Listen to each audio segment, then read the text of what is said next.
어떻습니까? 욥을 한번 보세요.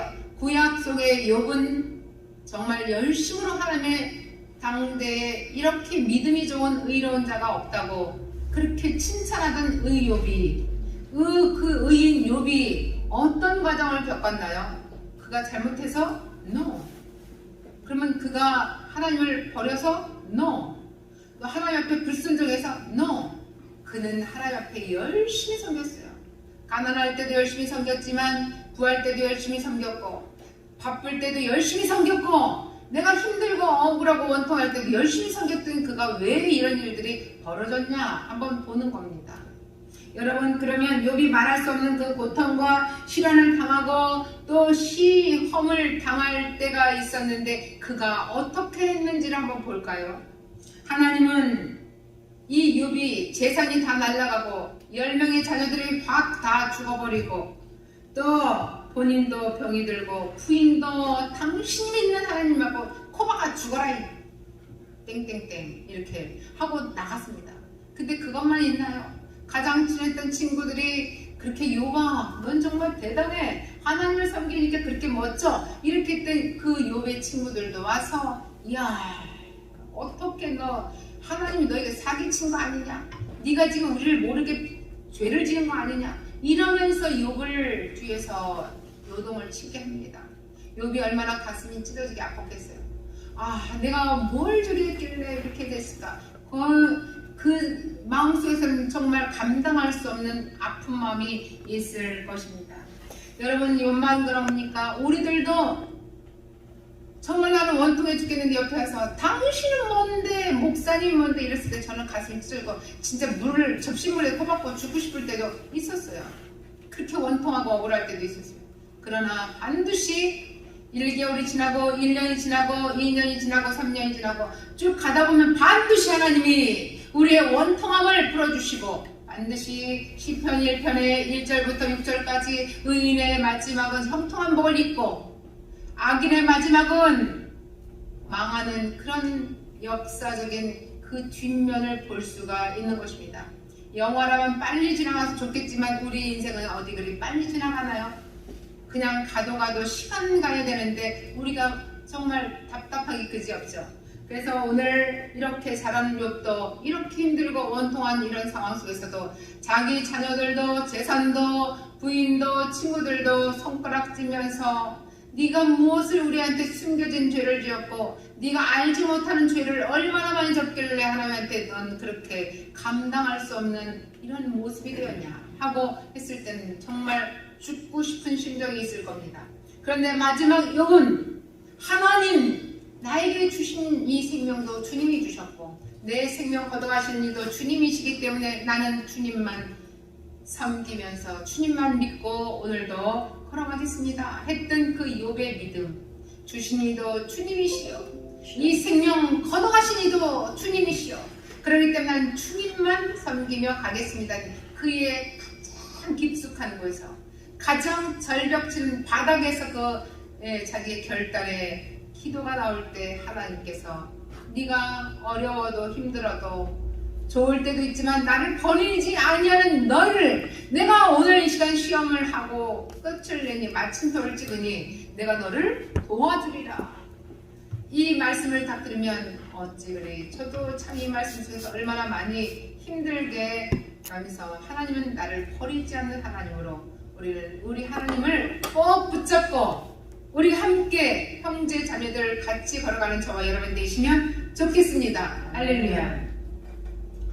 욥에게 그런 시련이 있듯이 저와 여러분에게도 인생 살아가면서 1, 2년 살아가는 게 아니고 몇십 년, 70년 살아가는 이 시간대까지 우리는 얼마나 힘든 과정이 있었습니까? 그 힘든 과정 속에서도 우리는 하나님을 잘 섬기면서 마지막 욥과 같은 큰 축복이 임하시기를 주의 이름으로 기도하겠습니다. 욥이 당한 그 고난과 시련과 역경 속에서도 우리는 성경 가운데 욥 말고도 또 있어요. 다윗입니다. 여러분 다윗은요 시편을 다 거의 80% 90%를 다 시편을 다 그분이 썼어요. 누가? 다윗이 썼어요. 시편을 다윗이 썼는데 다윗이 얼마만큼 고통을 당했는지 여러분 모르죠. 야 다윗은 멋있어. 어렸을 때부터 말이야 그냥 양치기 소년으로 딱 돌멩이 던져가면서 맷돌 던져가면서 이렇게 양치기를 했던 그의 모습, 어렸을 때부터 그는 그렇게 살아왔습니다. 하나님을 노래하면서 찬송을 부르면서 말씀을 노래하면서 이렇게 살아왔던 다윗은 어떤 사람인가 한번 볼게요. 그 다윗도 우리가 흔히 말하는 이 다윗은 이스라엘 왕으로 나중에 기름 부음 받았습니다.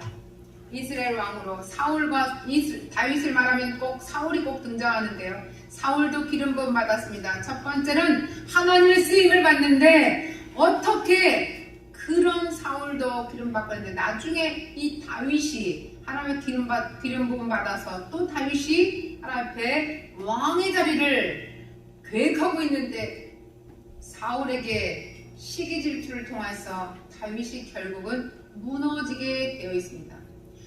죽음 앞에 다녔습니다. 그 18년 동안이라는 그 18년 동안에 얼마나 힘들고 어려운 역경 속에서 그는 죽음 앞에 사선을 넘어가는 그런 고통과 연단과 시련이 있었다는 것입니다. 여러분 그렇습니다. 이 왕노릇 한 것은 40년이지만 18년 동안에 그 왕이 되기까지 여러분 훌륭한 사람이 되기까지 그 전에 대통령이 되기까지 그 전에 얼마 많은 세월 동안에 그는 많은 일들을 경험하고 왔는지 또 여러분이 이 자리에 오기까지 여러분은 하나님을 만나기 전까지 얼마나 수도 없는 시간 동안 세월 동안 여러분의 많은 인생의 파노라마가 있었는지 여러분 다시 한번 오늘 각자 생각해 봅니다. 여러분 40년 동안 다윗은 왕의 자리를 영위했지만 40년 전에 바로 왕이 되기 전까지는 18년 동안 그렇게 힘들고 어려운 역경 속에서도 그는 꿋꿋하게 하나님 앞에 예, 아멘 어떤 일을 말 같지 않은 환경이 다가올지라도 그는 하나님 앞에 엎드려서 주님을 섬기면서 주님 말씀에 그는 따라왔다는 것입니다. 넘어지면 다시 일어나는 하나님을 만났고 또다시 사가는 그것의 시기질투를 통해서 또다시 엎어뜨렸고 또다시 일어났고 수도 없이 그 긴 세월 동안 그는 그렇게 넘어지면 일어나고 또 넘어뜨리면 또 일어나고 마지막 아버지 하나님께서는 다윗을 왕의 자리까지 왕자까지 올려냈습니다. 다윗이 얼마나 고통이 심했든지 시편에 보면 내 이 원통함을 주님 하나님 여호와 하나님이여 풀어주소서. 내가 이렇게 고통 속에서도 아무것도 내가 할 수 없는 나의 이 생활들을 주님 아시지요. 풀어주소서 하고 고통을 이야기한 것. 그런 중에서도 나를 억울하게 뒤에서 모함해서 나를 죽이려 했던 그들을 주님 저들이 나를 이러이러합니다 하고 누구에게 말했을까요? 사람에게 말하지 않고 아버지 하나님께 말했다는 것입니다. 여러분 이런 속에서도 시편 속에서 여러 번이 그런 말씀들이 있었습니다. 시편 5장의 1절, 10장의 1절, 13장의 1절 또 5절, 16장의 1절 여러 곳에서 다윗은 하나님을 향하여서 원망하고 호소합니다. 우리가 믿음 좋은데 저 사람이 원망을 하네. 당연히 있을 수 있죠. 그러나 그 원망한다고 해서 그가 하나님을 버린다는 것은 아닙니다. 자신의 억울함을 심정을 호소한다는 것으로 여러분 들으시면 되겠습니다. 원망하는 것은 내가 내 이 심정을 알아주세요 하고 호소하는 것을 우리가 잘 보아야 되겠습니다. 하나님 나에게 정말 이러실 수 있어요. 여러분 정말 저에게 이렇게 억울하게 저를 투집을 수가 있습니까? 가슴이 터지는 마음으로 우리 목회자들은 성도님들에게 또 세상의 내 가족들에게 전부 다 이런 일들이 종종 많이 있습니다. 도대체 나에게서 왜 멀리 하십니까? 왜 나를 이렇게 고생시키십니까? 왜 나를 이렇게 구렁텅이로 던져버리십니까? 한때는 높이도 쓰셨지만 그 뒤에 높이 쓴 나 자신을 왜 던져버려서 저 어둠 속에 건너가지 못할 이러한 가장 환란 속에 나를 집어던지십니까? 그 속에서 우리 주님을 바라보면서 주님이시여 정말 나에게 우리 아버지라고 내가 불렀던 내 아버지시여 나를 어떻게 이렇게 버리실 수 있나이까? 왜 나를 버리시나이까? 하고 원통해서 아버지 하나님께 호소하는 나의 모습들, 우리의 모습들입니다. 어떻게 이렇게 힘든 삶을 살게 하십니까 하고 아무리 외치고 외쳐도 그때 당시에 주님이 곧바로 응답 안 해주시더라고요. 네가 생각해봐라. 여러분 생각해봐라요. 그때 우리가 조용히 생각하는 시간이 있습니다. 왜 하나님은 나에게 그렇게 빠른 응답을 안 주실까요? 그때 하나님께서 무응답도 응답이다 라는 말을 여러분 들으셨는지 모르겠어요. 저는 그 말씀을 들었습니다. 아무 소리 없고 지치고 하나님 이러실 수 있어요. 내가 하나님 앞에 정말 열심히 이것도 하고 전도도 하고 사람들 많이 이렇게 하고 돕고 이렇게 했는데 왜 나에게 이런 고통이 있다니까 하고 물어보니까 아무 소리 없어요. 아무리 기도해도 안 돼. 아무리 금식하고 하나님께 단판을 짓겠다고 하면서도 절대 말하지 않는 하나님이 야속하기만 했었습니다. 그런데 하나님께서는 내가 말하지 않고 가만히 너를 바라보는 것이 응답이다 그래. 이해할 수 없는 말이었습니다. 그 답변이었습니다. 그런데 나중에 깨달았습니다. 아무 소리 않고 기다려주는 것은 네 마음에서 요동치는 그 마음이 우리 말로 전부 다 퍼나는 거야. 뭐가 끝날 때까지 네가 입술에서 하고 싶은 말 다 해봐. 다 하고 났더니 할 말이 없습니다. 그래 내가 아무 소리 않고 네 말하는 것만 다 들었다. 그러면 어떻게 해야 되는지 그 다음번에 우리 마음속에서 아무 소리 않고 우리 하나님께서 우리를 품고 계시고 언제든지 네가 나갔다가 다시 돌아오면 불평했다가 다시 입이 다물어지면 속상했다가 다시 네 마음이 가라앉혀지면 네가 무엇을 해야 되는지 어떤 생각으로 어떻게 행동을 해야 되는지 이것이 그 다음 문제다 하는 것을 답을 주셨습니다. 여러분 그렇습니다. 우리 부모님들이 자녀들에게 이 관계 속에서 많이 그런 얘기죠. 자녀는 부모에게 막 퍼냅니다. 이웃집에 누구는 얼마큼인데 누구는 얼마큼인데 왜 나에게 나를 낳아서 나를 이렇게 고통스럽게 하십니까? 당신네들이 나를 낳아서 이렇게 막 따지고 들고 억장을 부리고 참 가슴 찢어지죠. 내 나이가 몇 살인데 자식들의 그 장성한 한마디 한마디 들을 때마다 내 여심령의 대못을 받습니다. 대못을 받는데 그 대못 받는 줄도 모르고 박은데 또 받고 박은데 또 받고 주여 처자들이 철이 들었으면 좋겠습니다. 주여 저들이 자기의 잘못을 알았으면 좋겠습니다. 하지만 그 자녀들은 여전히 오늘 그랬듯이 내일도 또 그러고 또 그 다음날 또 그러는 걸 보면서 주여 할 말이 없습니다. 그런데 어느 날 그러했던 원망과 불평과 부모에게 대못을 받았던 우리 예수님 십자가에 못 박혀 죽었는데 돌아가셨는데 그 속에 더 큰 대목을 매일같이 받는 거예요.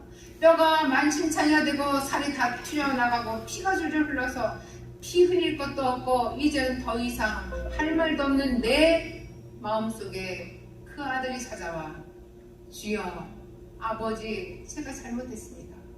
그동안 아버지에게 이렇게 힘들고 어렵게 내가 대못을 박았는데 아버지 노여움을 푸시옵소서. 제가 잘못했습니다. 제가 아직 철이 들들어서 잘못했습니다. 용서하여 주옵소서.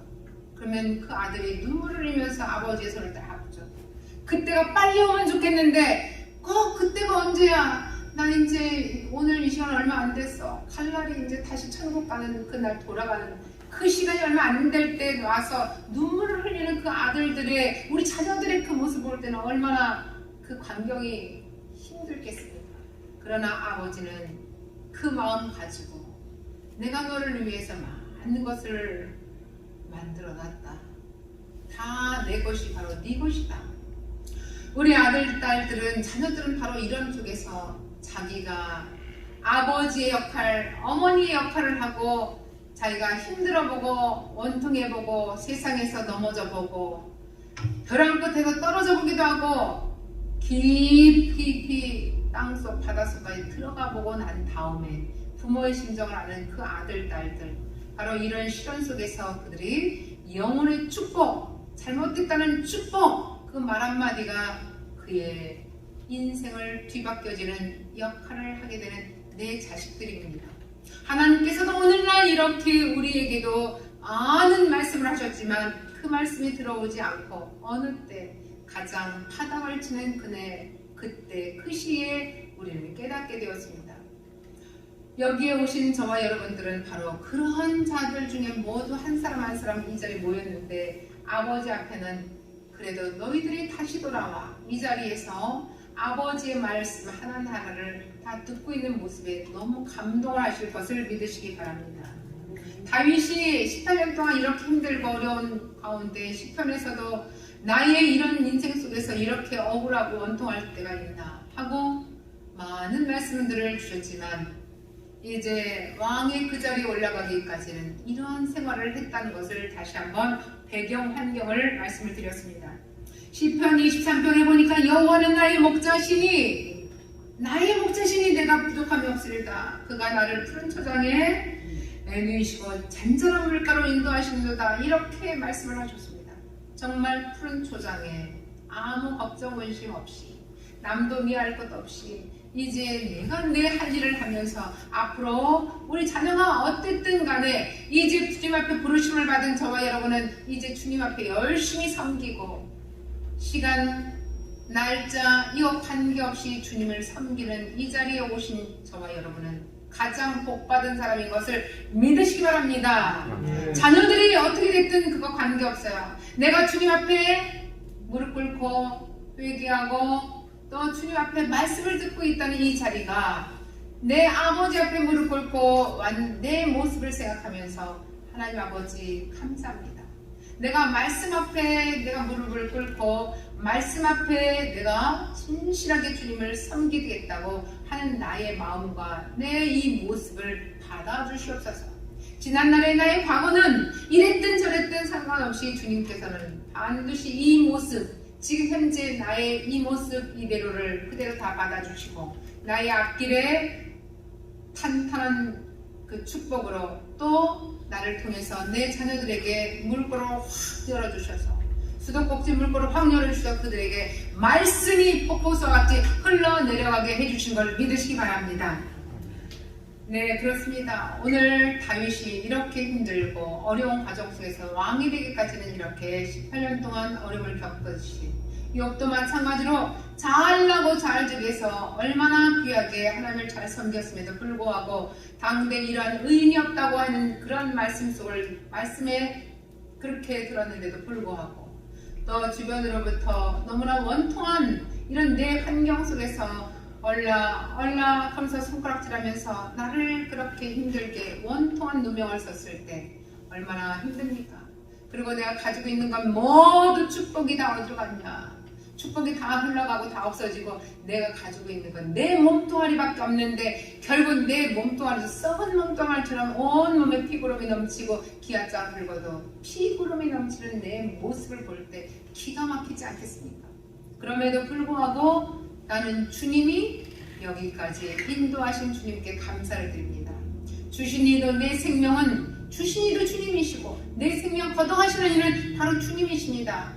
모든 생사화분 주님 앞에 달려있다는 것을 다시 한번 주님께서 우리에게 말씀해 주십니다. 오늘도 시련 속에서 이 시련 속에서 축복이 임하는 더 큰 축복을 여러분 우리 함께 받아 누리시기를 주의 이름으로 축원합니다. 축원합니다. 축원합니다. 기도합니다. 고맙고 감사하신 하나님